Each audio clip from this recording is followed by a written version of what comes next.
Okay, call the regular meeting of Hamel Council for August the 19th, 2026 to order, please. Can I get a motion to approve the agenda with amendments?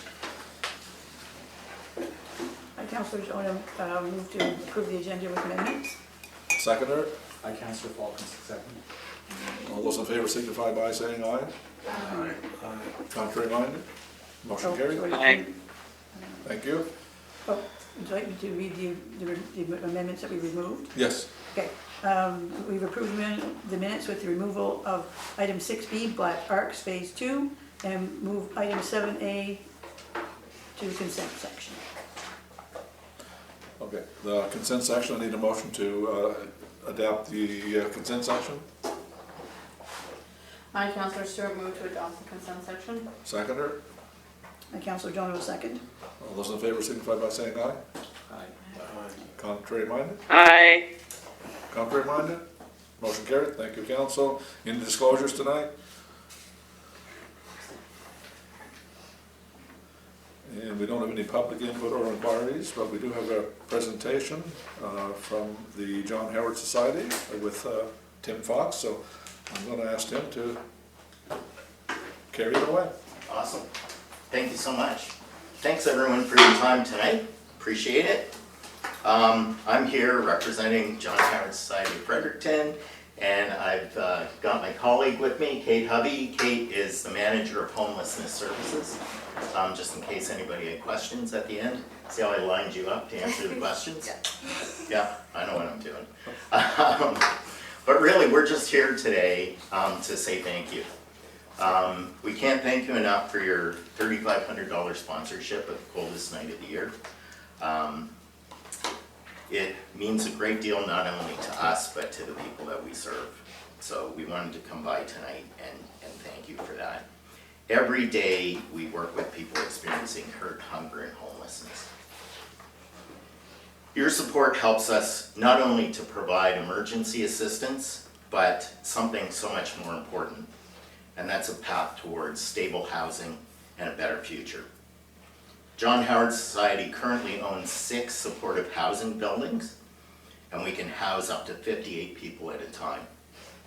Through our Housing First approach, we help people move directly from homelessness into their own apartments and then provide the supports they need to remain housed. We also have 9 affordable housing units for families that are either fleeing violence or are at risk of homelessness. In addition, we operate a 30-bed emergency shelter. It operates 24 hours a day, 365 days a year, as well as a resource center where people can access healthcare, meet with social workers, do laundry, get a shower, use telephones and computers, and simply find some support. The need is significant, and that's unfortunate. The need isn't going away anytime soon. There are approximately 300 visible unhoused people in the Fredericton area right now. And those are just the ones that we can see, the ones that we know about. That doesn't include people that are couch surfing, people who might be sleeping in their cars that we're not aware of. And it doesn't include people in the rural communities that we're not aware of as well, because we know that there are people living rough in encampments in the area surrounding Fredericton.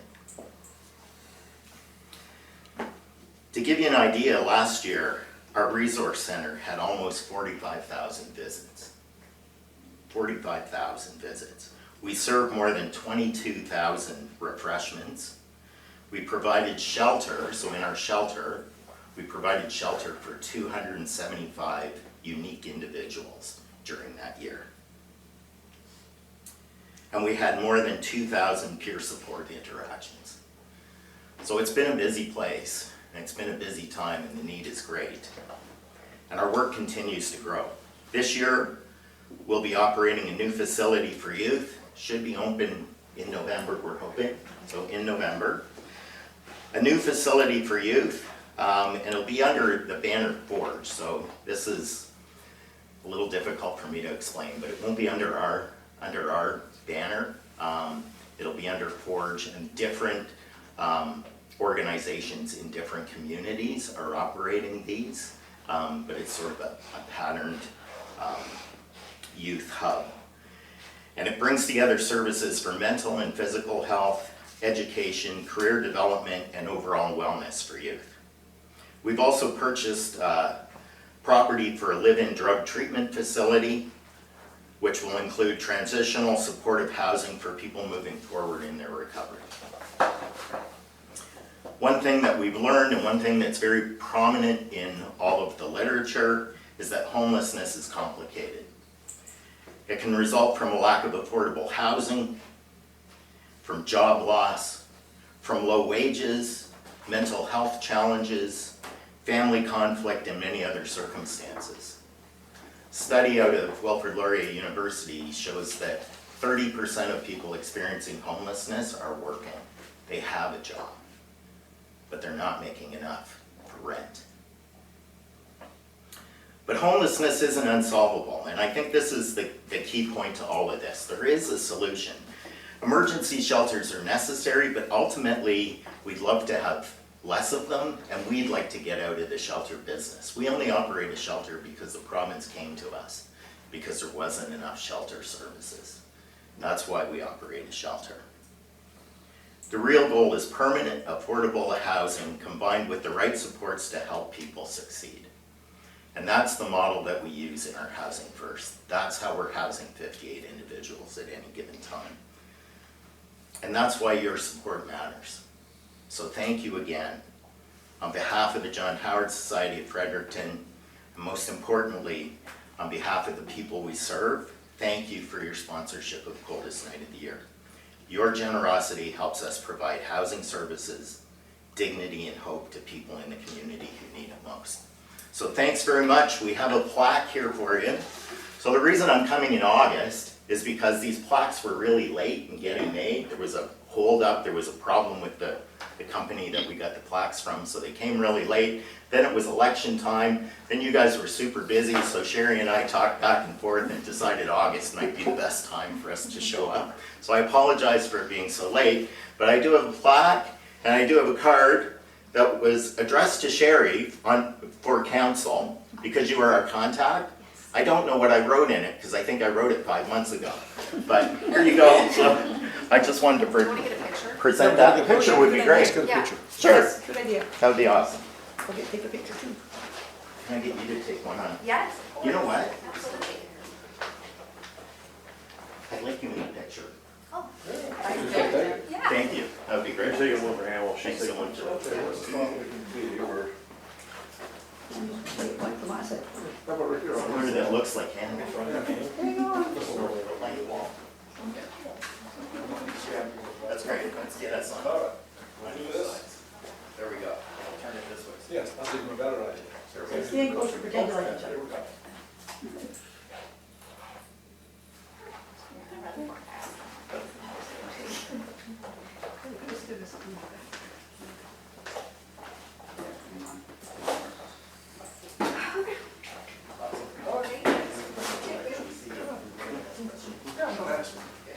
Don't go away.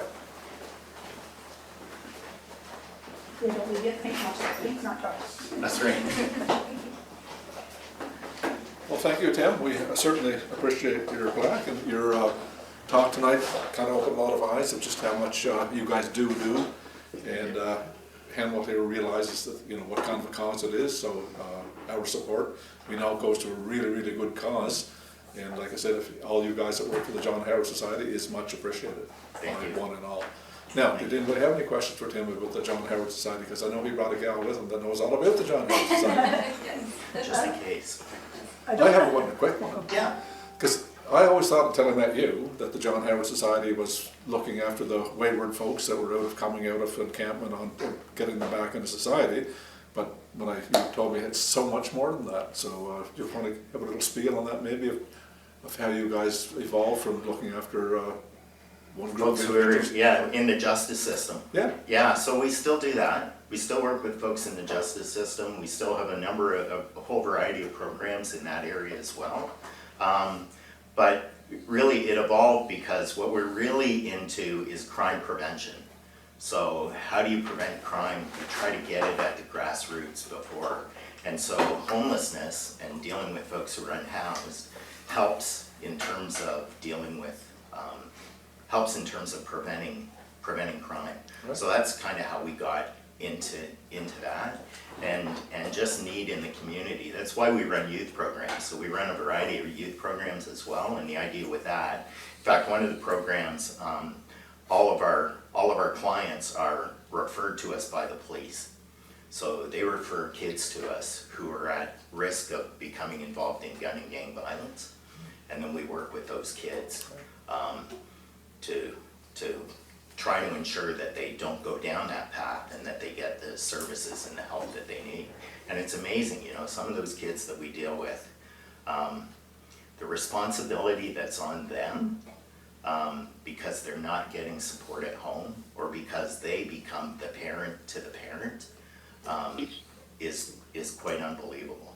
So, you know, it's no wonder 90% of adults who experience homelessness have experienced trauma as a child.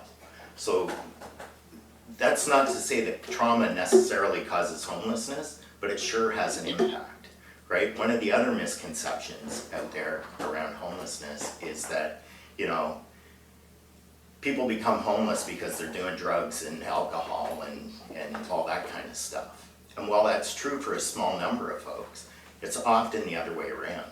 Folks experience homelessness and then they get themselves into a state where they're not able to cope, and so they turn to drugs and alcohol as a method to shut things out and to deal with their homelessness. Right. But yeah, that's how it started. And it's interesting because when I do talks, most of the older folks that I talk to, that's exactly what they think, right? 'Cause that's what they know about John Howard. And when I talk to young people, when I talk to schools, and I say, does anyone know what the John Howard Society does? Their first thing is you work with people experiencing homelessness. So it's interesting to see how that's happened. Yeah, another couple questions for you. Yeah, go ahead. Tim, what do you think the next 5 years looks like for the John Howard Society? Knowing the load and where we all believe mental health to be and all the external impacts that people are experiencing over the last, say, 5 years, and where you are right now with the need. Yeah. What's the next 5 years worth of trajectory look like? Well, I can give an idea, and maybe you can give an idea too, because Yeah. they may be very, very different. I see us doing more affordable housing, because that's what the need is. So more of like the family buildings that we did, the family build, more of those sorts of things. The drug treatment facility will be up and well running in 5 years, so I can see us focusing on that. And I think we'll be doing a lot of advocacy for more affordable housing. And I think that from our standpoint means us building more affordable housing, because I don't think we can really rely on the private sector to provide that affordable housing that's necessary. Can you expand on that? Like, when people hear the word affordable housing, can you, Yeah. from your perspective, what does that actually look like? No more than 30% of your gross income Goes spent on towards housing costs. That's correct, yeah. Because for a lot of people, it's 60, 70, 80, 90%, right? If they're able to pay rent, they're not buying the medications that they need, they're not buying food. Parents are going without food so their kids can eat, like stuff like that, right? So from my standpoint, it's like 30%, right? And so that means building housing that's affordable, but also subsidized. So, you know, the province has been very good at giving subsidies, right? So what are your thoughts? Are they Yeah. different? No, Same? no, my thoughts are the same. Affordable housing is the beginning. I think it's the foundation. And I'm actually a registered social worker as well. So my job is also program development, and seeing more of that program development and integrated community integration into our programming so that we can support people better.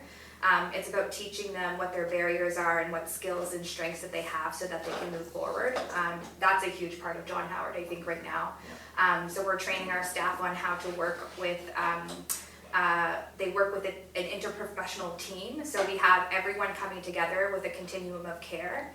And that's kind of where we see it is branching out so we can have more continuum of care with the affordable housing so that folks can actually gain skills for adult living and learn how to work through maybe their mental health or the things that they're struggling with, the barriers that they're struggling with, but know that they still deserve human dignity and compassion and kindness even if they're going through that.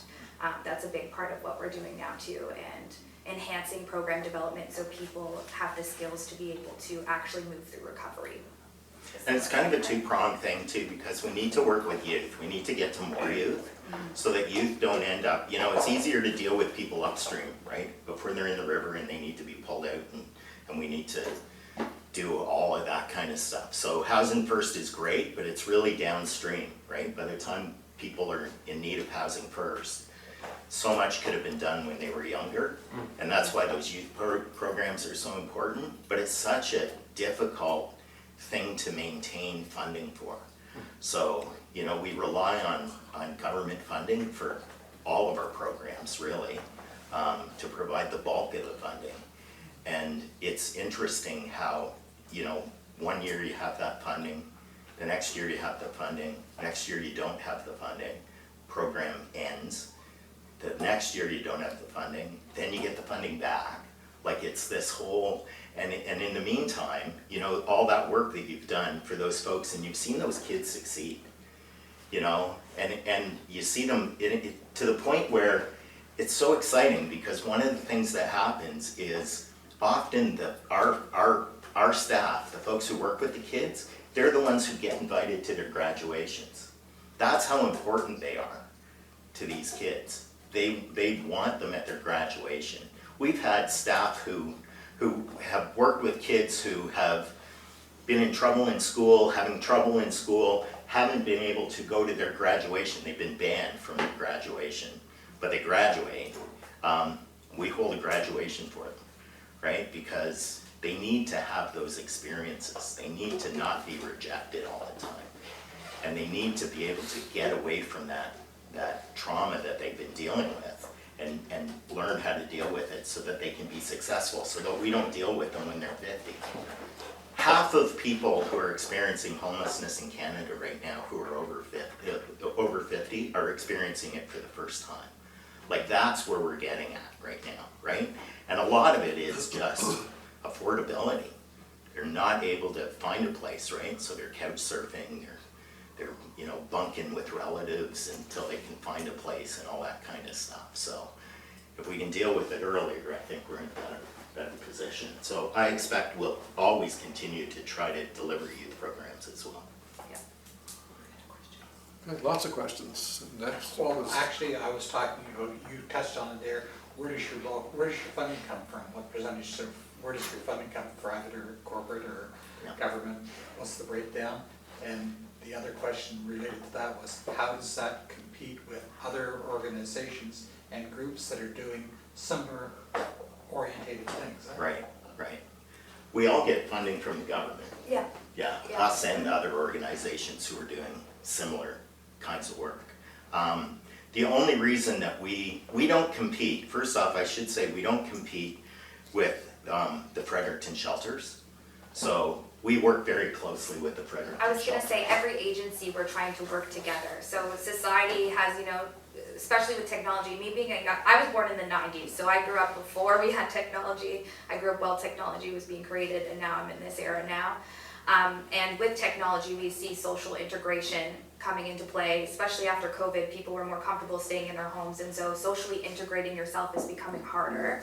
And if we look at every agency we're working with, it's kind of always, well, this is ours, that's theirs, but from a sociological perspective and as a social worker, working together as a team is the better approach to helping folks. And so every agency is trying to work better together so that there's no gap in service and the communication continues to happen. And that's kind of where we look at it. And we kind of do different things. So we're providing housing using a Housing First model. We only provide the shelter because Fredericton shelters weren't able to provide enough shelter space, and the province came to us. That's why we're in that business, right? We would really, really love not to be in that business. and to be Councillor doing John other had a things. question. Yeah. Did you want to ask yours first? Go ahead. Oh, anyway, I guess my question was, I know in the past, past number of years, Hanwell's been a fairly major sponsor of the coldest night of the year. We have a team that's mostly councillors and staff and Yeah. a few friends, we suck into it. I know last year we made donations at 2 different times. If we choose to do that again this year, when do we get to have it in so that we're in time to get it into the brochure and be not the presenting sponsor, but the next one, at our level that we, Yeah, last year. so We that missed it it, so last that year. it can get on the website early, Yes, get on the right? website So early. that's probably the end of October. So the end of October is when the website generally goes live. Mm-hmm. So there's a big fundraising website that Coldest Night of the Year has. And that's when it goes live, and that's when the sponsorships can go on right away, so yeah. we need to decide, Sherry, in our October meeting. Well, I'll send in Yeah. Yeah, a request. sponsorship Always do. request, Yeah. yeah. Get it in before September, we get them at our next meeting. I'll print one off. Yeah, because I know we were a little late, we did it twice or something last year, which meant we still didn't end up being on all the advertising at the beginning and stuff like that. Right, that's right, yeah, because usually you've been doing it near year end, so you know what you have left, right? Yeah.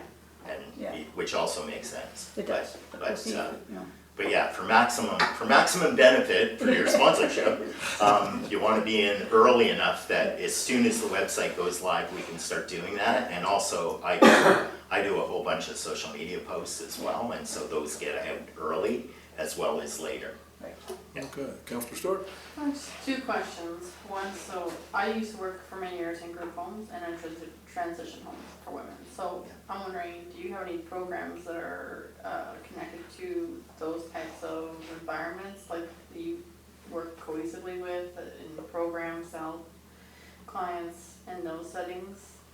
Yeah, so if we have a client who comes in for needing, whether that's abuse or domestic violence or a transitional unit for women specifically, our job is to support, we allow every agency to have their place in there, and our job is more to support that person to get to that place and connect them to those services.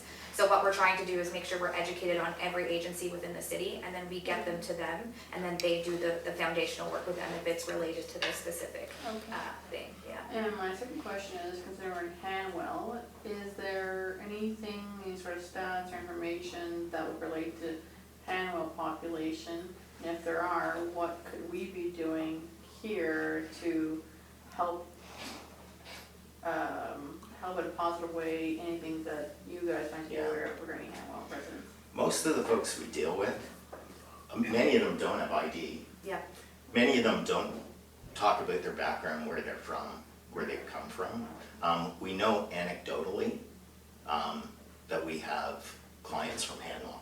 We know that we have clients from here.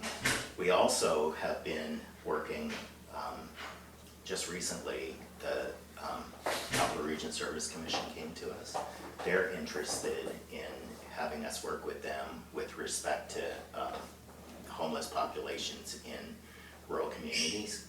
And so I think we didn't get the funding for that, is what I heard. I don't know if that's public. Now it is. I don't think we got funding for that, but I think that they're looking for other funding alternatives so that we can, because that is something we don't have a great handle on, I would say. Agreed. Is homelessness in the rural areas. We know it exists. We also know that some of those clients come into town to get the services that they require. Yeah, and then go back. And others don't. Yeah, and others don't, yeah. Others are too potentially afraid to disclose that, so, but we know they exist, yeah. Right. Yeah, and, And are these clientele, are they saying they're coming into town because they can't access the resources they need in the rural communities? correct, Correct. yeah. That's right. Okay, and these types of services would be, let's say, counseling, let's say people that are housed in the rural community, but need other services, because I see you guys downtown 3 days a week, and you have a booth right by the church during Wednesdays. King, Yeah, exactly. yeah, They're yeah, Yeah, we're there yeah. Wednesdays They at were there 12 o'clock, today, we're there. and I know you offer more than housing, Yeah. Yeah. so are they expressing that the needs that they need, that they are not being met in the rural communities, so they have to get into town to access those services? Correct, and the problem too is there's a lot of folks in rural communities who can't get to town. And so maybe we would have contact with them if we had a way to have them come to town. That's the other piece. I mean, the bus systems only go out so far, and if family can't help them, the cost of living is also going up. So we're seeing a lot of family members who just don't have the ability to also help their family members, have access to either housing or transportation or whatever the case may be. So we know that there's a population of people we actually don't see in our data because we haven't had any interactions with them at all. And we don't have anyone in the rural communities to get that. Okay, well, That being said, sorry, I'll go quick. That being said, I know that that's something that interests our executive director, Yeah. is being able to serve outside of Fredericton Center, right? So I think if that's something that Hanwell's interested in, that's something that we'd be interested in being at the table and talking about as well. okay. Well, Yeah. thank you very much, folks. Thank you. Thanks for coming out. Thank you very much. Provided with a lot of information, certainly appreciate it. And again, thanks for the plaque. Thank you. We'll have it hung in a place of honor. You earned it well. There you go. Thank you so much. Appreciate it. Thank Good you. to see Thank you you, all. everyone. Take care. Okay, moving on to item 7, business arising. We've got the bylaw 37/2026, the Hanwell Rural Community, second reading by title. Can I get a motion, please? Oh, I, Councillor Donut, move the, this is the second reading or the third reading? Let's read the Second second. reading of the Hanwell Rural Plan bylaw number 37-2026. Second. Councillor Falcon, second. All those in favor signify by saying aye. Aye. Aye. Councillor Heisler? Yeah, can't hear her. Oh, She waved. She's waving. motion carried. Thank you very much. Now I have to read it now. No, next, come up. Oh, sorry, okay. No, she has to read the title. The title has to be read before we read the next motion. Yeah, Okay. just read the title. Read it by title? Yeah. Okay, bylaw number 37-2026, Hanwell Rural Community Plan. Thank you. Now we need a bylaw for or a motion for the third reading. I, Councillor Jonah, move third reading of bylaw 37-2026, Hanwell Rural Plan. Rural Community Plan, sorry. Just give you What do we- motions. Sure, I need you to read that. Oh, you need to read that motion, Yeah, sorry. because it's actually, so this is the way you. Oh, okay. That's second. The second one? All right. Yeah, for the second, for the third reading. Okay, for the third reading, it's this one, okay. I, Councillor Jonah, move that bylaw number 37-2026, Hanwell Rural Community Plan, be given its third reading by title, in summary, and enacted. Can I have a seconder, please? Councillor Falcon, second. All those in favor signify by saying aye. Aye. Contrary minded? No, you have to call for the Okay. question first, because there might be some comments that want to be said, right? Yep. Any questions, comments? Councillor Heislop, can you speak? Yes, I do. Can you hear me? Yeah. You can hear me? We're good? Yep, Yeah. we're good. Okay. So there has been concern from residents that I've spoken with. In particular, it surrounds like water, protecting our groundwater supply. Basically, what they're getting is that we want to increase the density of housing and that kind of thing, which I have to admit, I'm not opposed to. But we have nothing in place to protect our groundwater. And I really believe, for me personally, we have to protect what we have first and foremost. But we don't have anything in place for that in the rural plan.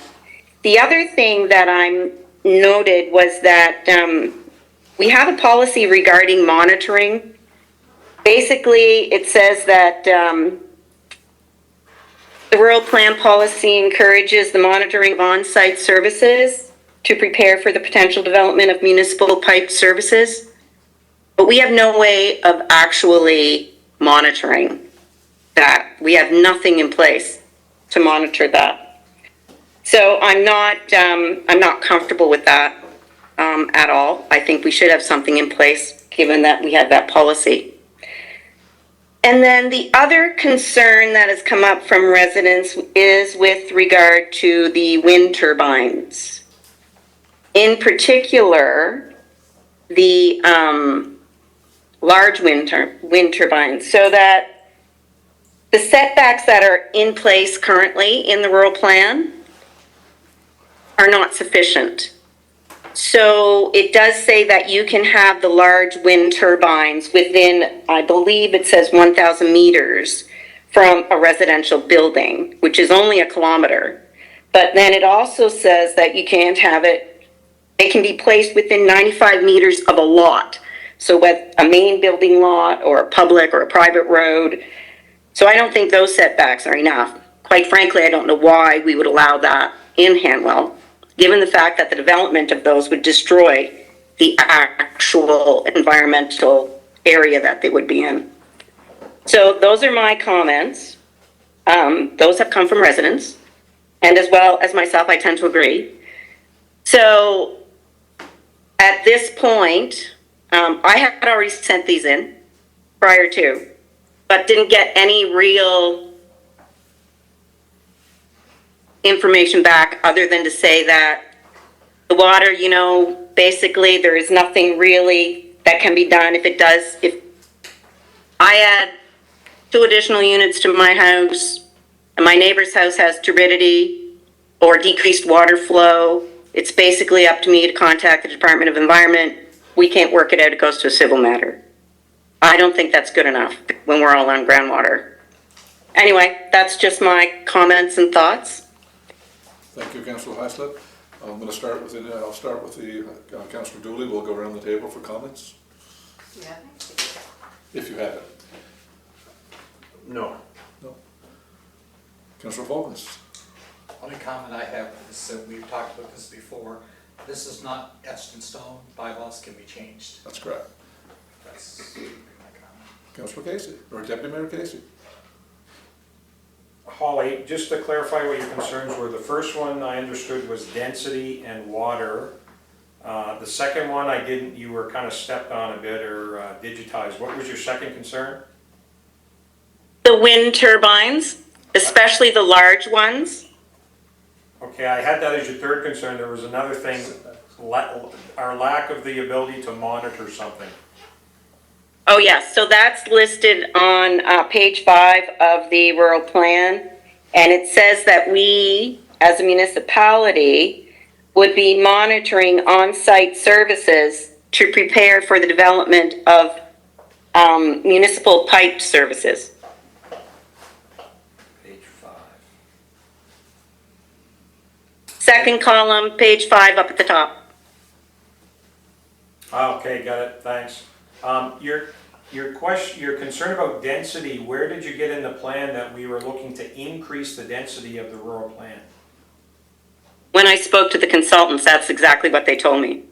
Interesting, because I'm under the impression most people are trying to do the reverse. They're trying to go from an R1 to an RU or an RR, which is, because it's more permissive, it would be decreasing the density. So I'll have to talk to Ragav and see where that concept comes from.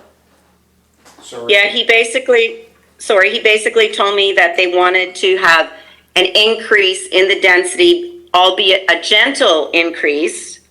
But yes, those were his words. Okay, thanks for that. I have no further comments or questions, Mr. Mayor. Thank you. Councillor Say.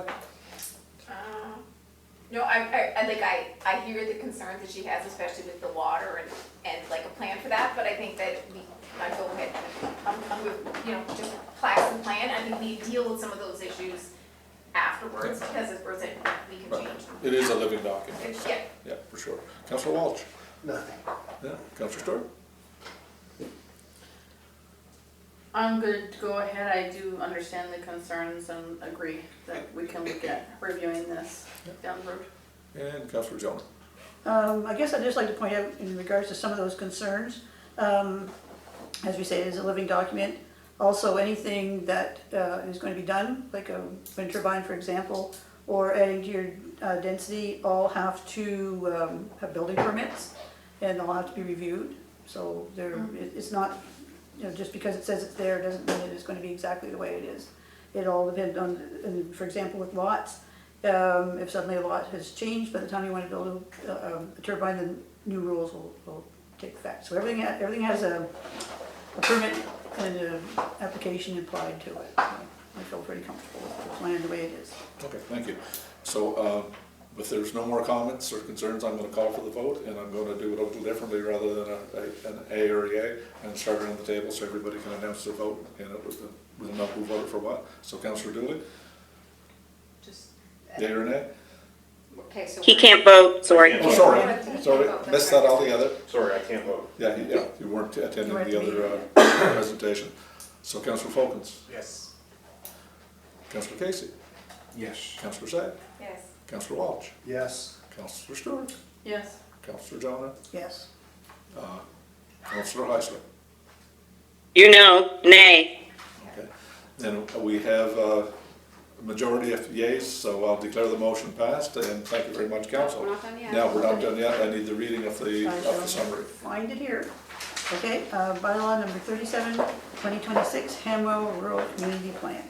Pursuant to section 44 of the Community Planning Act, SNB 2017 C19, and section 69 of the New Brunswick Regulation 2022-50, the Council of Hamwell Rural Community hereby enacts as follows. By summary, the Hamwell Rural Community Plan bylaw number 37, 2026 is a rural plan which encompasses the entirety of the newly established Hamwell Rural Community.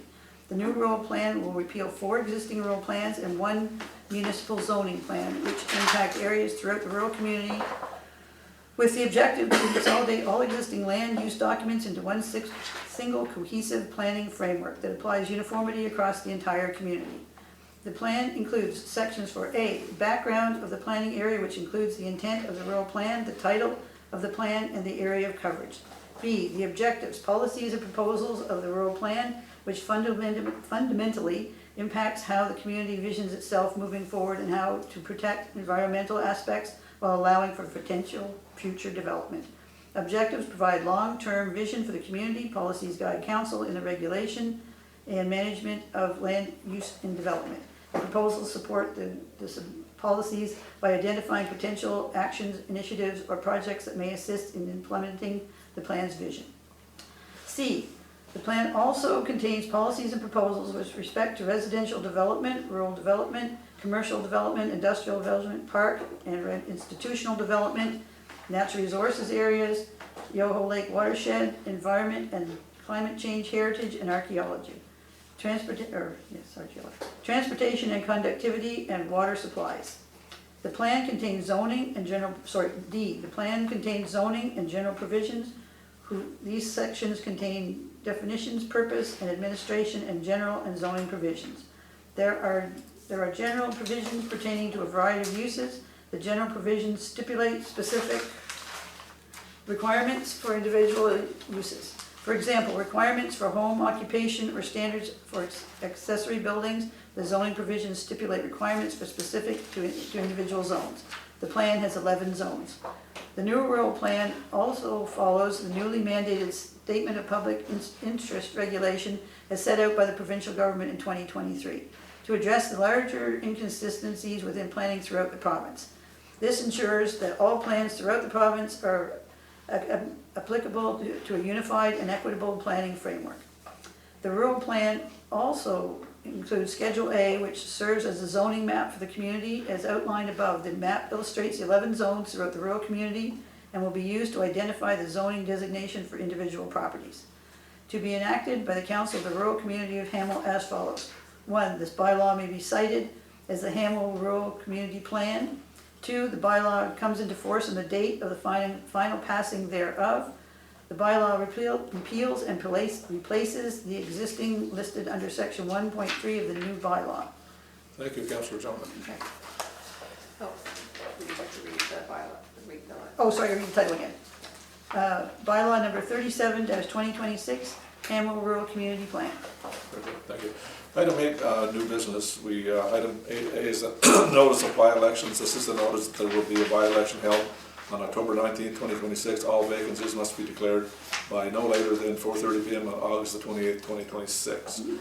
So item B is the municipal cell phones. I need a motion for municipal cell phones. Councilor duly moved to authorize and direct the CAO to make a transfer in the amount of $6,000 from the Capital Reserves Fund to the General Operating Fund for the provisions of cell phone services and/or devices for council and staff. Seconder.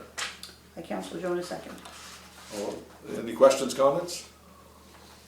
Good. All those in favor signify by saying aye.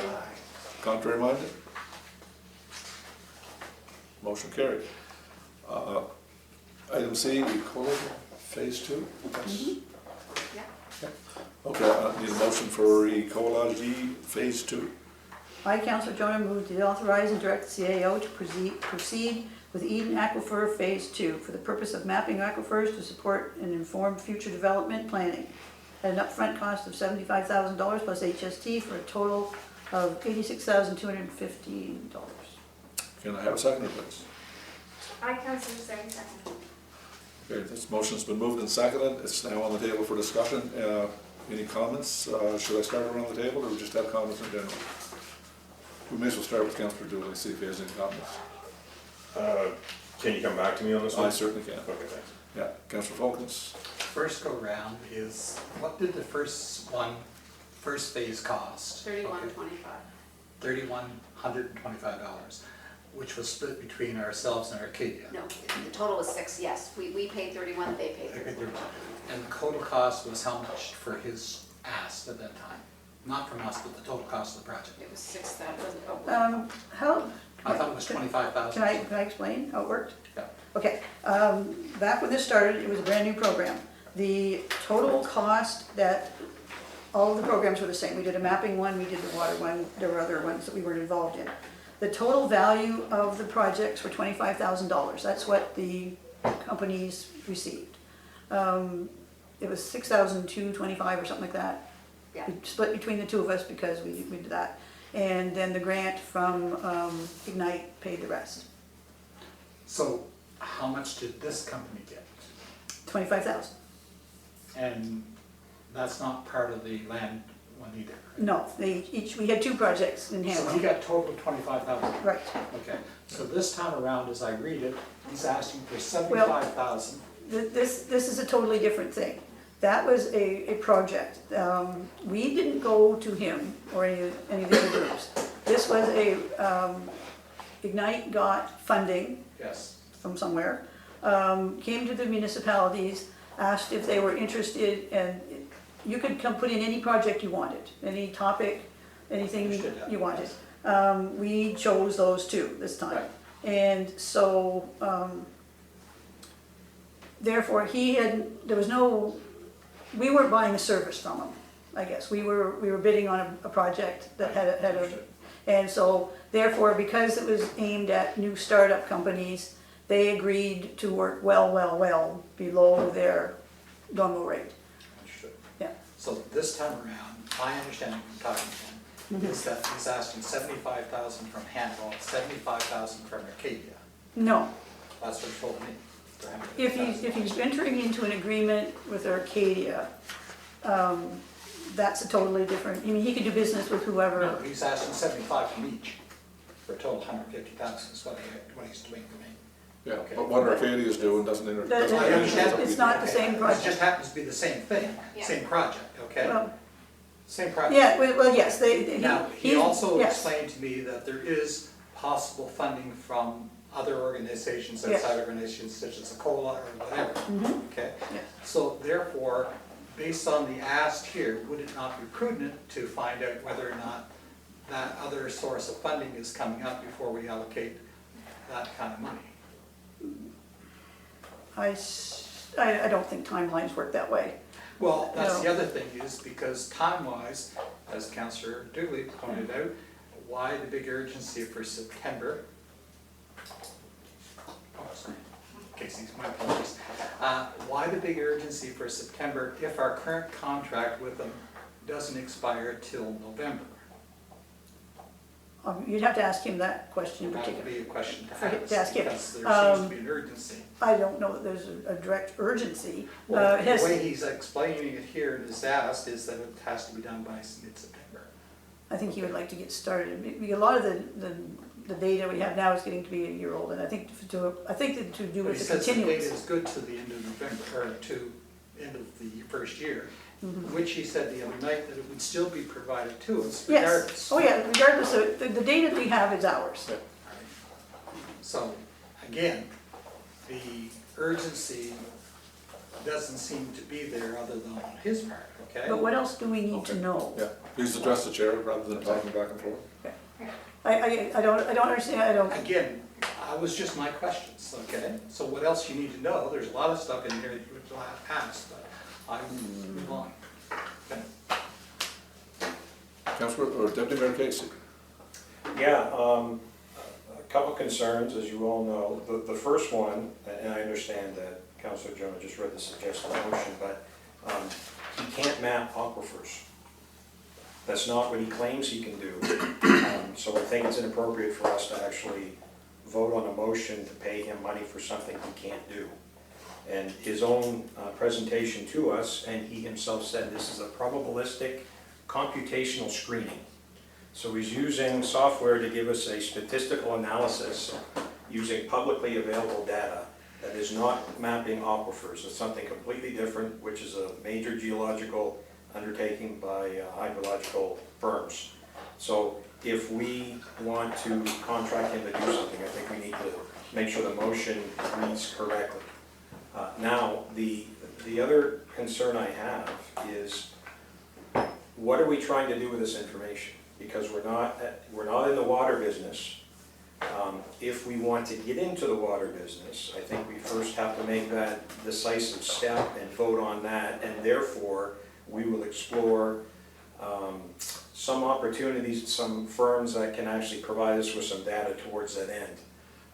This individual with his Eden process, I don't think can do that even if we wanted to get in, because it's a statistical guess based on existing wells with public data, and it does not tell us things like, for example, what happens if the tree farm drills and sucks up more water than available. His modeling cannot tell us that. So my concern is twofold to sum up. I think the motion is inappropriate because he himself cannot claim to map aquifers. And then second, we first need to decide if we're going to be in the water business or not, and if we are, we have to take that step first, and I don't think this software modeling using statistical analysis is what we need to be using. Thank you, Mr. Mayor. Thank you. Councillor Syed? So I would say to the first point, in the presentation, he did say in the next set of stages that he wasn't just using this program, that he was going to be employing hydrologists to come in and to do the further mapping with the aquifer. So he wasn't going to do this for stage two. For stage two, he was going to be employing professional water firms to help us find aquifers. I think as far as being in the water business, when we're a community that is like primarily all on wells, we kind of like Fredericton is in the water business. They provide water and sewer, and I think that a service to offer to, we have no services to offer to our community members, and I know just in my area, people would pay to know the information that we're looking at. They'd like to know, hey, am I on the same aquifer as the tree nursery or am I not? Because that makes a huge difference, because right now, that is the biggest argument that the Valley View is saying, is that they're telling us, oh, we don't think we're on the same aquifer as you, so we're not concerned that we're drilling into your down to get the water. And then if you were on a separate well, you'd know that. So I think that people offering that as a service to the community is something that we should look at doing. And knowing where the aquifer is in this particular situation for us would make a huge difference. It would make all the difference, because right now we're being told we don't think we're on this aquifer, but if we are, then that makes a huge difference. Suddenly a whole entire community could be affected by it. So I think that I get if we get a little bit more detail on it, but he did say that he was going to be hiring other people that are more specialized in that in the entire presentation that he spoke to us. Okay, Councillor Walsh? Well, I think it's a really, really fulsome discussion. It's very interesting, and I'm not really much of a water expert. but I keep thinking that the ground is constantly moving, it's constantly changing. And I said earlier that they put a public well across the street from me, and that changed my water to my benefit and ruined the water to my neighbor's benefit, who's right next to that community well. So, to Councillor Say's point, I don't know, the ground's changing, you muck about with these things, water changes. I was speaking with a colleague yesterday, and she had 130 feet of water. Her water was 30 feet below ground, and yesterday, 2 days before her wedding, she got nothing. It's gone. Uh-huh. So, I don't know what this chap can do. I don't know what the issue is. I do know that water is an enigma. One day it's there, one day it's gone. And I've had my own personal issues, cost a lot of money, but knock on wood, I got water tonight. So, I really can't answer this except to say that we got a lot of people at the provincial level looking at water. And we got a lot of consultants looking at water. So. Yeah, thank you, Councillor Stewart. What did the municipal, or the rural community use the initial phase 1 money for? How did we, like, so I'm curious to know how we have used phase 1 for Hanwell, and how are we going to use potentially at phase 2, because it was my understanding in the presentation that currently this service is only available for residents to use. That was my understanding in the presentation, and not yet for the rural communities or municipalities. So I'm just wondering how we're able to use this data if we're not able to actually use this information currently. Then is there a need to pay for something that we cannot actually use presently? And his presentation, I asked for examples, and I certainly wasn't satisfied with the answer, so. Right, because I think he said that it's only licensed right now for residents. It's a service for residents. That's not, Oh, it's not licensed? That's one of the parts of phase 2. can I, Okay, You said you'll have a second. I just want to answer You your can question. answer in a minute, but as soon as she's done, we'll move on. so I guess I just wanted more clarity on what we used it for, and if we did use it, what's the plan of how we're going to use this information and additional service in the future, considering the amount of money we're putting down as a rural community versus a resident of the rural community. Okay, thank you, Councillor John. Okay, I might be able to answer some of those questions. First of all, the scope of the first phase 1 was to simply map as much of Hanwell as we could, which is all of it. It started out of, back in the day, concerns with water in the industrial park, and whether the industrial park could expand or not expand, or where water was and where water wasn't. Then we realized after we selected this company that they had the ability to do the whole community. So, which is everything that was actually just mentioned in the rural plan. There's a section in the rural plan where we're talking about us monitoring for water, monitoring for development, and that sort of thing. And right now, phase 1 has just completed. It hasn't been anything that we've used well, actually I shouldn't say we haven't used it as of yet. We have unofficially looked at a couple of the bigger projects, the pieces of land that we own, and we've looked at them just from the eye of what those well sites say, more as an unofficial thing. I know with the project potentially up here on 640, the developers are very, very interested in before they're planning on seeing these things. So right now, that's where we stand right now. We have basically we have the base map. So those developers would come to us and say, hey, can we see the Yeah, data? like if See we're, what's accessible or, yes, well, yeah, if we're doing a project, whether it's that project or, another project, or if for example, the Valley View Estates, I agree with Councillor Say. If they are having issues, and believe it's this or that, the other thing, then that, we have the data available. The data is the only problem, and I suppose it's not a problem with the data, the only obligations that we have is to make sure that the data is used for what the data is meant to be used for, not for land speculation.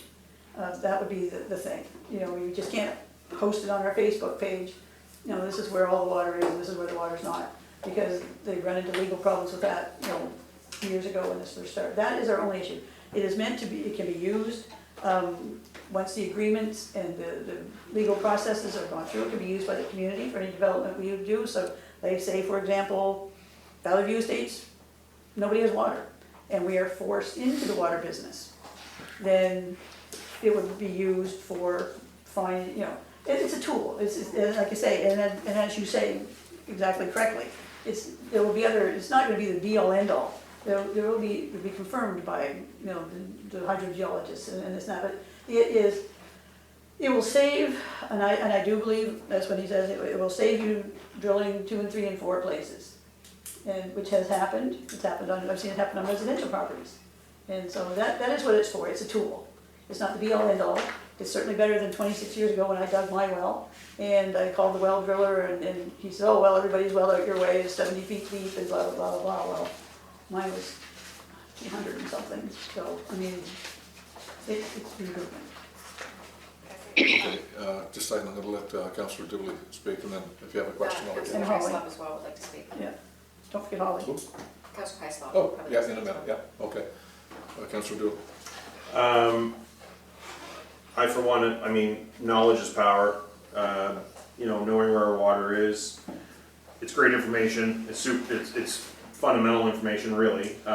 If we have a pathway to be able to pay to know where that water is, that's great. But one of the issues that I have with the presentation, more so than maybe the data, is that after phase 2, we were not given solid information on what the actual ongoing cost was going to be for what I would call the membership. You know, He said it wasn't, like, what he had said from my understanding was that it would, like, you pay for it, we own that material, it's not like an ongoing membership. But then if a community member wanted to come in and, like, if I wanna know, hey, what's my water situation? Yeah. Then they would, and I pay $300, I think the town takes $200, they would take $100. So it's more of a divide of selling it, as there was no ongoing membership. from what he I said. use the word membership because I don't Yeah. have Yes. a label to give to it, but it's more about what is the actual cost. Yeah. So it's not that I'm against the info Yeah. or even investing 75,000 into this, but what we don't know is actually what that pay-to-play number is gonna be just yet for the public level. So, you know, back to Deputy Mayor's comment about, you know, what business are we in? That's legit. You know, are we talking about subsidizing, you know, the right to information that, you know, could be there for the public to have at a reduced cost? Well, that would be a great thing for us as a municipality to offer. If we are in a state of, you know, where is our water? We're losing water. You know, the enigma of where the water is, that's there. But, you know, if we have time between now and when the phase 1 is complete, which I think we said November, you know, if there's a duration of time between now and then that we can actually maybe obtain some better info that we can put on paper about what the actual hard cost is after phase 2 is complete. It wasn't a presentation, so I'm my turn to speak now, right? So I think the cost was 75,000, that's what we're doing. Yep. And then for the next level cost would be for an individual, and that is in the presentation, he didn't clearly show.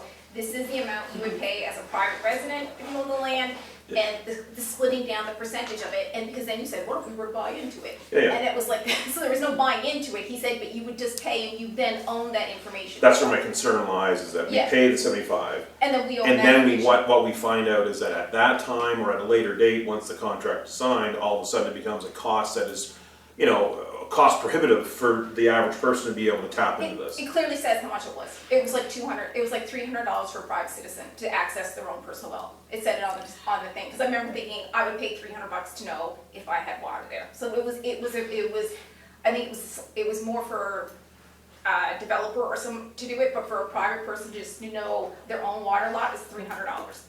Because I remember looking at it. But also I want to say, just an example of this would be, you were saying, like in using it in Island View. So right now, what we have, we looked at the screen, right? And if you weren't here, if you didn't see on the screen, didn't see how it's on the screen, but the mapping of the lighter of colors, right? So if we were saying, just a scenario, Councillor Julie one day gets up and says, my water is getting kind of low. And we pull it up and see, well, let's see. Right now, we can look and see that your area was a darker blue. So really, there's a good chance that you would be on the same aquifer as the tree nursery. So then you could look down, this is what we're doing with this idea right now. There is a chance of that because of the dark and mapping of blue. If somebody was on the dark gray area, that means they're on a private well. So if they're having water issues, that isn't caused by the tree nursery. But with the further development, what they're saying is, if we knew where the aquifers were, then we would know for sure that, hey, yes, them taking the water is a problem, right? Like, we have no way of knowing that. And we're sitting there, an entire community of people, and we don't know, hey, are they really taking all our water? We don't know, because they're saying that we're on a separate aquifer and we have no way of telling people. And this is just one community, this one area of the community. This could happen in lots of different places. We know that Hamwell doesn't have a great water situation. And so we need to be proactive about that. We're talking about developing, growing, but we need to get a handle on the water. As Councillor Hislop said, like, that's one of the major concerns that we have. And I know from my, just for Valley, where we live, that's what we're all really questioning. We have no way of knowing that I could just get up tomorrow and not have water because the tree nursery is taking from one well, they will pump it in one day what the entire community could use. So I mean, if we have a tool that we could help people in that area, yeah, we should be in the water business. Because suddenly if the entire community doesn't have water and we haven't done anything to help them, then it's going to be a lot bigger problem. Councillor Heislip, did you have comments? Yes, Okay. I do. Okay, yes, my concern is definitely water, but I honestly don't think this is the way that we find out the information. I found his information that he sent to council very much pressure tactics, saying things like that pricing will not be offered on the same terms again. I found it unprofessional. I don't believe that he has the professional expertise to map aquifers, to Deputy Mayor Casey's point. I don't feel that we were giving any imperial data to back up the statements that he was making. The fact Eden has not been tried and tested. I think it will be a great tool if, and only if, it is tried and tested. I would like to see that prior to us moving on to phase 2. Months ago when phase 2, what did they were asking, or he was asking for $150,000, and it was supposed to give us a lot more information. I also don't believe that this is a true water vulnerability, sustainability, and accessibility study for $25,000 plus the $6,250. I would really like to see us, if we're going to look at the water and we're going to map aquifers and look at water vulnerability, that we hire Gemtech or one of those types of companies to do a proper assessment. Okay, any other? Just my thoughts. Deputy Mayor Casey. Yeah, thanks, Mr. Mayor. I just want to acknowledge, just like everybody, I'm aware of everybody's concern with water. I'm on a well, and I have one of the wells that's pre-94, so my data isn't in the provincial OWLS, online water log system, so I'm concerned about my own water. The tree nursery is another emotional event for most people, but everybody should be aware, regardless of what we pay a company and they give us a model, that does not change the tree nursery's behavior. That can increase our vocal objection to what the tree will not affect the tree nursery's behavior at all. That's a completely separate discussion.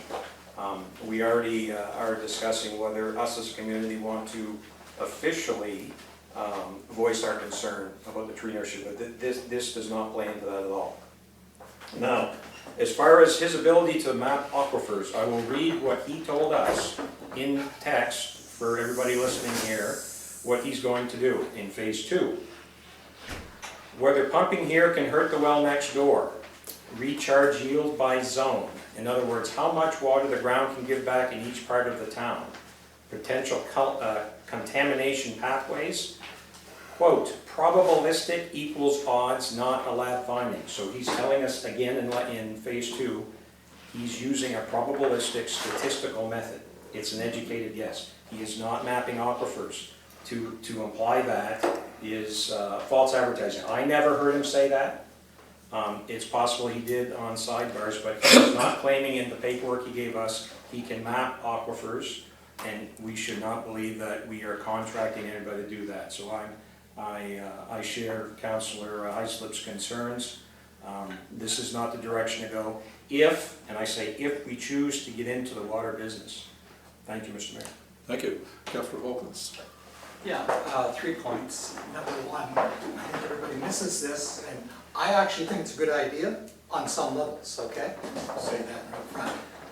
First of all, he talked about licensing, okay? And his licensing refers to getting a qualified PNB, which is a hydrologist or a geologist or somebody like that, to verify all his efforts that he's doing, that he's collecting data, okay? So number one, who is he getting? Okay, and how qualified are they, and whatever. Because he talks about licensing, it's not licensing, there is no such thing as a license per se. It's getting a professional to stamp it for him, like you get a PNG to stamp your building plans. Okay, that's number one. Secondly, in conversation with him, okay, was that he is interested not in producing this for the public service, or the public, general public. He's interested in offloading this to the government because of his own words, they told me, was the liability, that 20% factor there. He does not want to be responsible for that liability. So he will pass it on to the government. They have bigger, deeper pockets to accept that liability, which means that if he gives it to us, i.e. we accept it, we assume that liability as a community on behalf of the residents, okay? That was his words, and paraphrased, okay? The other one is the cost in terms of what he defined as how we cost recovery, okay? That is totally subjective because he didn't say he was setting it, we could set the price, okay? So if we decide to give it away for free, what do we have to pay him, as Councillor Dooley had to say, okay? Because we don't have to necessarily charge the residents, but there is going to be a cost to have his services. So again, goes back to that thing, and the last point, or was this number 4, is go back to, is in terms of going forward with this, there's a couple of things. Your motion there says an upfront cost for $75,000. He's actually basing it on monthly, but I would go back to the other thing is there a chance for cost sharing with, as he told me, a COLA or other government agencies? Okay, thank you. I'm going to call for the vote. Nope. Yes, Yes. I had my hand up. Councillor Gentleman. Okay, first of all, he did not write this motion. I don't know exactly who did, but he, you know, I mean, I may have written it the same way myself, but he did not write the motion saying that he was going to be looking for aquifers. Now, that was written by someone who was probably not as technically knowledgeable as he is. Second of all, on the liability business, I don't know if that's exactly what he meant or not, but anything that any liability that the community would get into is easily negated. I mean, you have a contract drawn up And people know what they're getting, they know that, Which, by the way, he does not have any legal paperwork done yet. He does not have any legal no, he, documentation for to process. Please address the chair when you're speaking, and the chair will recognize you. anyway, I mean, there are certainly, things that need to be dealt with, legalities and all that sort of thing. And it's a contract we're entering into, and right now we are only entering into phase 2. We're not entering into a long-term licensing program or anything else. We are looking at just what he has said that he's going to do. And like I say, yes, he has agreed to, obviously needs to, have it being certified by someone who's actually a hydrogeologist and whoever it is. Now, sure, I guess my thought on this whole thing is, we're getting what we're paying for. I think it's a really good, I think it's a good deal. It gives us some information, which is more of the information than we have right now, which is none.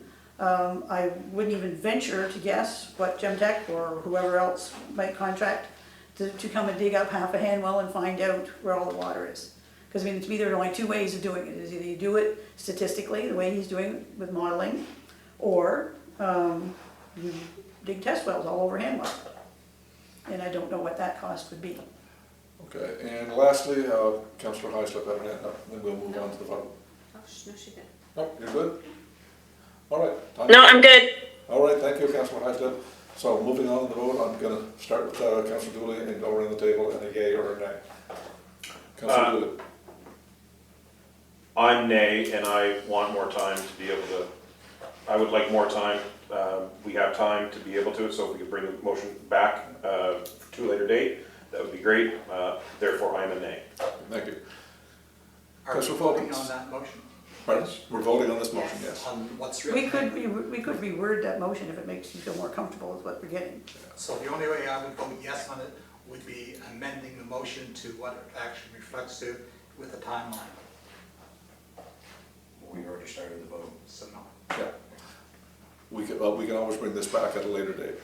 So you are a yay or a nay? No, say it. I would go with Councillor Dooley on that. Okay. Deputy Mayor Casey. Nay. Councillor Sack. Yay. Councillor Walsh. Nay. Councillor Stewart. I'm voting nay with the motion, or with the idea of discussing this again shortly. Okay. Councillor Jonah. Yay. Yeah. So we have. Nay. So I was waiting for it. Nay. So we have, I believe, 2 yeas and 6 nays. So the motion has not passed, it has failed. So we will move on to item D, which is the fall leaf pickup. I was asked by some of our residents that were interested in doing a fall cleanup, fall leaf pickup, to that type of thing. It's something we currently don't offer our residents, where we don't pick up leaves, we don't pick up street rubbish per se. We could. It's not in this year's budget, but I talked to our treasurer and they could find the money. It's probably about a $9,000 bill, depending upon the tonnage, but he doesn't see it being any more than that. It may be less, and that's our garbage collector. I'm gonna interject for a second. I provided you guys with a report setting out what the contractor said. He actually gave a quote. He said it's $9,500 for 10 bags per stop. So that's limited to that. So each resident can put out 10 bags, and then, So, And it was 9,500 plus tax. yes. so it would be, as it stands now, would be for a maximum of 10 bags. So Councillor Say, you had a question? I would say, I don't know if people know this, but the best thing you can use for your garden are leaves. So collecting them and taking them out when we're inspired by nature and take them and put them, I think the taking away of leaves is ridiculous. For that reason, because use them in your garden, use them as a natural mulch. People are gonna go out, the people who are raking the leaves, maybe we could give some information. Hey, this is what you could do with your leaves. Do you know what is the very best thing that you can use in your garden? Leave it over the winter. It's great for all sorts of wildlife. In the spring, rake it up, it's half broken down, sprinkle on top of your garden beds, and your gardens will grow. for us to pick them up and we're inspired by nature is a little ironic. That's just my 2 cents as a gardener. Thank you. There's no need. So, any other comments? Councillor Falcons. So 10 bags per unit, total $9,000. What happens to people, as Councillor Shetty said here, will not put out any? Does that count as part of the overall package? Because you might have. Because you might only have, for example, at the festival or the gathering we had here last week, okay? The person from the Birchwood subdivision said that was one of her concerns about picking it up. But they're on, a quarter-acre lot or whatever it happens to be, which is probably the only subdivision other than Hanwell itself, Hanwell Treadwell, that has small lots, okay?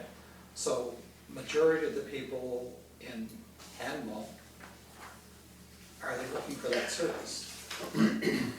Or is it restricted to those certain areas? If we offer the service, we'd have to offer to all of Hanwell. Right, So, but the thing is, if we're paying him, if we're committing $9,000, the only pickup that he may have to do is people in maybe very restricted areas. we could have him pick it up and pay according to the tonnage, because that's what he pays, it's That would tipping be fees. more appropriate. Councillor Wheeler. I would say that some of the feedback that I've had from people over the last few years is more, not so much grass clippings or like leaf pickup, as much, would be more tree branches and, garden, or not garden, but yard waste. Yard waste. Yeah. So has there ever been a conversation about what that would look like? I can speak on that. He also mentioned that he would take yard waste, but again, I think the reason for the limit of 10 bags is because we have residents putting out 70 bags. Right. So I think it just has to be a set, like 10 bags is what you get. If you have more than 10 bags, then we'll have to do something else, but he will collect yard waste. Could I? As sorry. long as the yard waste is a certain size. Like it has to be bundled properly, it has to be a certain size, like nothing bigger than 3 inches in diameter, very specific on that. Yeah, we have to. So what he also said is that in other communities where he offers to pick up the yard waste, we're doing it differently because we have those individual pickups that you can request per year.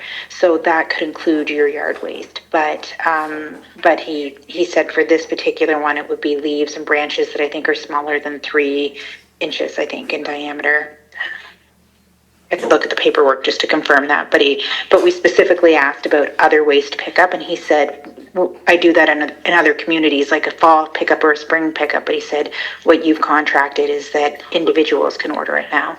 Yeah, this would not have anything to do with appliances or furniture. That's a whole different outfit that we do offer our residents up to 9 times a year. They can call and make arrangements to have a stove picked up, a couch picked up, that type of thing. So the fall cleanup would not encompass those types of articles. Just for clarity purposes. No, those would be still separate. Those would still be separate, that you would call in individually, but it could be if you wanted a pile of, wood or whatever, because I specifically asked about that because somebody gave that example, that would be included in one of your big 9 pickups. Sorry, so for clarity, the 3 inch and under yard waste is Yeah, so like inside that? leaves and branches, basically, and I'll just look at the email to make sure that I'm giving you the right, so he said 10 bags, 3 inches in diameter. And is it 10 bags of 3 inch in diameter yard waste, or is it a bundle? It's 10 bags. 10 bags, in 10 those bags, bags, you and have they can 3 include pieces branches that are up to 3 3 inches inches in under. diameter. It would be restricted to 10 bags 10 of bags. yard waste, which includes leaves Yep. or sticks and branches that are 3 inches and under. So we only brought this forward For to discussion. kind of get your thoughts. Yeah. If it's something you want to, we will put this onto because this will be something we done in October anyway. We'll add it to the September agenda and you guys can hash it out then. That's right. This is just something being brought up now for discussion purposes, if we want to follow through with it or not. So something really to think about. Think about. You can get more clarification, you can ask questions, you can go to our contractor and get things nailed down a little tighter, if there's any interest. I have no interest. I'm not paying $10,000. I will take anyone's bags and leaves as long as there's no dog movement. This is public. It's okay, I'm saying, I'm very open to the public. What's your I address? want everybody to know, this is, every time I drive through Fredericton and I see the bags outside, it makes me want to hit my head against the wall. because it's so crazy. Be careful what you wish for, Counselor No, Sam. I mean, but there's no top poop, I will take it, I'm not joking. That might solve our fall cleanup. All right, if there's no other comments, we'll move on to item 10. No, I do have a question. I Okay. have a question. I have a question. you can speak. My hand's up. Yep, you speak. Can you speak? Okay. So I just want clarification. So when they're talking about the branches, do they want like a bundle of branches rather than bags? You know what, I think what we'll do is I will get more information, I'll provide it to everyone. We're gonna have questions. I'm going to add it, I'm going to add it to the agenda because I do think it's something that a decision needs to be made by council so that we can all have the same answer to residents that may inquire about it. So I'm gonna add to the next agenda, we're going to get as much information we can. If you have any questions, I'm gonna ask yours, Councillor Hyslop, to make sure. We'll get all the updates we need and I'll make sure you have all that information. Great. Does that work for you? Hello? Counselor Heisler? Yeah, so just on a positive though, can you hear me? Yep. Yes, Can you hear me? yes. Can you hear us? Okay, so on a positive note though, if we're removing the branches, rather than burning them, doesn't that prescribe to our Fire Smart better? Yes, it does. Okay. Just a thought. Yep. So we'll move on to item 9E, which is a chipper for trail maintenance. And I believe our clerk's gonna give us an update on that. Yes, I'm just gonna find it because my package Oh, do you want disappeared. one? Please. Yep. So I provided you guys with a report from the Parks and Recreation Director. We need to get a chipper so that we can deal with the down trees and overgrown trails within Hamwell. He provided you the background of why, because we had a major windstorm, we lost a lot of trees in that park. And we need to try to get it cleaned up a little bit. And not just here, we've got parks, we've got Yoho Park that needs to have some trails done. We have Upper Case Clear as well that has some trails, so we need to start working on them. They provided you with 3 options for chippers.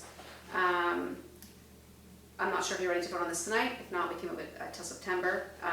But we need to kind of move on this at some point.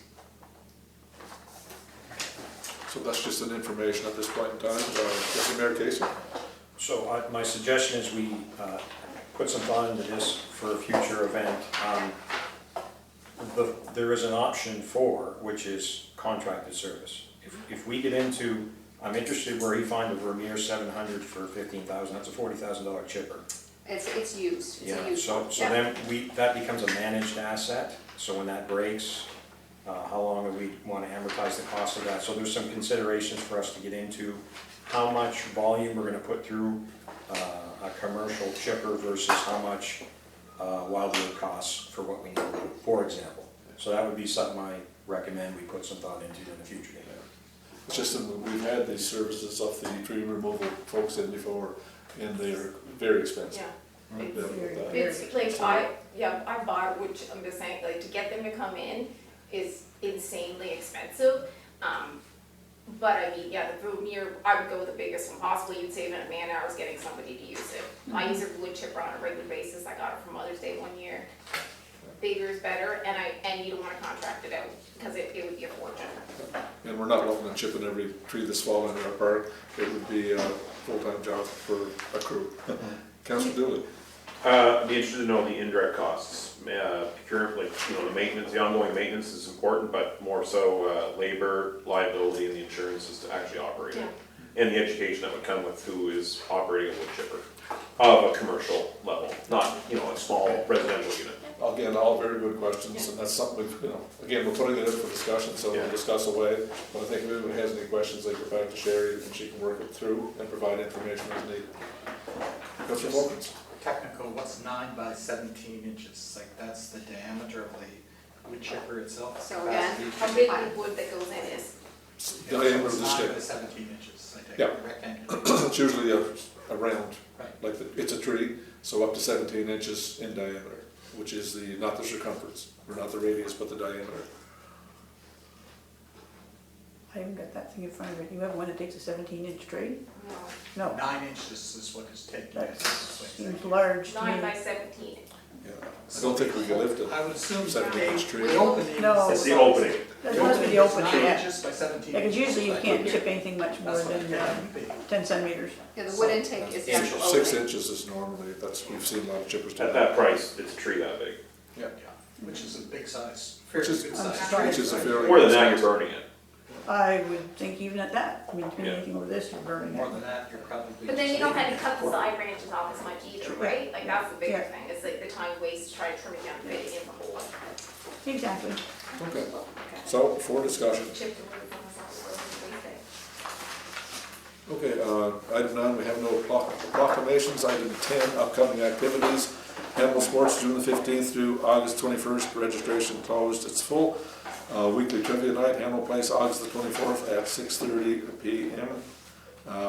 Handball Ball Hockey, Labor Day Classic, September 7th, 2026, register at sports@handball.nb.ca. For information about our recreation sports events here in Handball, check our website under recreation or follow our Facebook page. Handball Sports and Recreation for new events and programs. We have no closed session tonight. Our next meeting will be a regular council meeting here in council chamber, September 16th, 2026. Can I get a motion to adjourn, please? I, Councilor John, move to adjourn. Seconder? My second. Meeting adjourned, 8:30. Thank you very much, council.